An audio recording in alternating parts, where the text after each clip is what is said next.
भंडार खोबरं वाहू भोळ्या देवाला खंडेरायाला भंडार खोबरं वाहू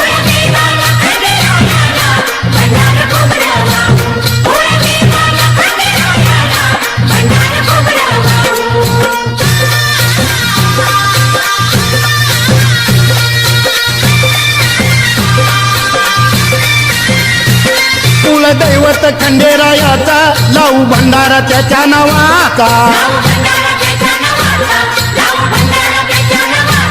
पाली जेजुरी ह्याच गावाचा ठरला विचार माझ्या मनाचा नाव देवाचं संघाचं मुखानं घेऊ अहो संघाचं मुखानं घेऊ भोळ्या देवाला खंडेरायाला भंडार खोबरं वाहू भोळ्या देवाला खंडेरायाला